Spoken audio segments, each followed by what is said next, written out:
విజయవాడ ఇంద్రకీలాద్రిపై అంగరంగ వైభవంగా భవానీ దీక్షల విరమణ ప్రారంభమైంది. ఉదయం శాస్త్రోక్తంగా శ్రీ దుర్గా మల్లేశ్వర స్వామివార్ల దేవస్థానం వేద పండితులు హోమగుండాలను వెలిగించి ఈ ఆధ్యాత్మిక కార్యక్రమాన్ని ప్రారంభించారు. ఇక అప్పటికే పెద్ద సంఖ్యలో చేరుకున్న భవానీ భక్తులు తమ విరుముళ్లను హోమగుండాల్లో సమర్పించుకున్నారు.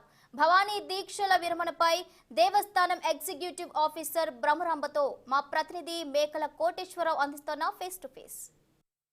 అంగరంగ వైభవంగా మాల విరమణ దీక్ష ఈ రోజు నుంచి ప్రారంభమవుతుంది. దీనికి సంబంధించి మరిన్ని వివరాలు అందించేందుకు ఈవో బ్రహ్మరాంబ గారు మనతో ఉన్నారు. మేడం గారు, చెప్పండి, ఈ రోజు నుంచి ప్రారంభమవుతున్నటువంటి కార్యక్రమానికి ఎటువంటి ఏర్పాట్లు జరిగారు, ఎట్లా ఉన్నాయి ఏర్పాట్లు? భవానీలు అయితే చాలా మంది ఉన్నారండి. మొదటి రోజు మనం 6 గంటలకు దర్శనాలు ఇవ్వడం జరిగింది. ఇప్పుడు 6:30కి ఇక్కడ అగ్ని ప్రతిష్టాపన హోమగుండాల్లో జరిగింది. ఆ ఏర్పాట్లన్నీ కూడా వాటర్ ప్యాకెట్స్ కానివ్వండి, లేకపోతే మజ్జిగ ప్యాకెట్లు, అన్న ప్రసాదం, అలాగే లడ్డూ ప్రసాదం, స్నానాల కోసం షవర్లు, కేశఖండంశాల, ఇవన్నీ కూడా మనం ఏర్పాటు చేయడం జరిగింది. ఒకవేళ ఏమైనా లోటుపాట్లు ఉన్నా సరే ఇవాళ ఒకసారి వెరిఫై చేసి అన్నీ సెట్ చేస్తాం. ఓకే, ప్రధానంగా చూసుకుంటే ఈ కార్యక్రమంలో గిరి ప్రదక్షిణ అనేది చాలా ప్రధానమైనది. గిరి ప్రదక్షిణ సంబంధించి ఎటువంటి ఏర్పాట్లు చేశారు? గిరి ప్రదక్షిణ సంబంధించి సుమారు దగ్గర 9 స్టాల్స్ ఏర్పాటు చేయడం జరిగిందండి గిరిప్రదక్షిణలో. అలాగే మెడికల్ క్యాంపులు కూడా ఏర్పాటు చేయడం జరిగింది. భక్తులు కూడా చాలామంది వచ్చి కాఫీలు, టీలు ఇలాంటివేవో ప్రసాదాలు అందజేస్తున్నారు. మొత్తానికి ఏ విధంగా కూడా ఇబ్బంది లేకుండా వాళ్ళకి ఏర్పాటు చేయడం జరిగింది. అంటే ప్రధానంగా చూసుకుంటే చాలా లక్షల్లో వచ్చే అవకాశం ఉంది. అంతేకాకుండా దీని సమస్య సుదూర ప్రాంతాల నుంచి వచ్చే అవకాశం ఉంది.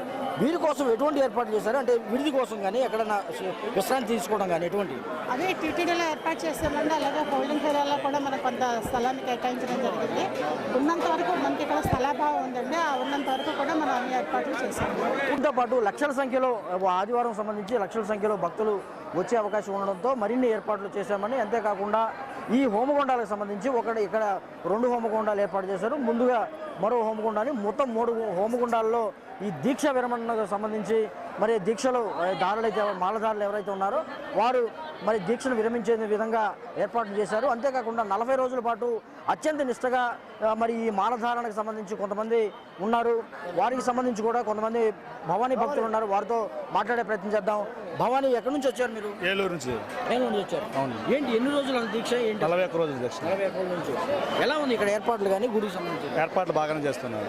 మీరు ఎక్కడి నుంచి వచ్చారు? భీమవరం నుంచి వచ్చాను. భీమవరం నుంచి వచ్చాను. ఏంటి, ఎలా ఉన్నాయి అసలు ఏర్పాట్లు? ఎలా ఉన్నాయి? బాగా చేశారండి. బాగున్నాయండి. బాగానే ఉన్నాయండి. ఏంటి 40 రోజుల పాటు చేశారు, ఈ రోజు విరమిస్తున్నారు, ఎలా అనిపిస్తుంది? విరమిస్తాం అంటే చండీయాగం కొద్దిగా లేట్ అవడం వల్ల కొద్దిగా ఒత్తిడి అయ్యిందండి. లేకపోతే బాగానే ఉందండి. ఇప్పుడు మీరు ఎక్కడి నుంచి వచ్చారు? అంత భీమవరం. మా గురుగారు. ఎన్ని సంవత్సరాల నుంచి దీక్ష వేసుకుంటారు? నేను 2 సంవత్సరాలండి. ఇది 2వ పడండి. సంబంధించి ఇది తాజా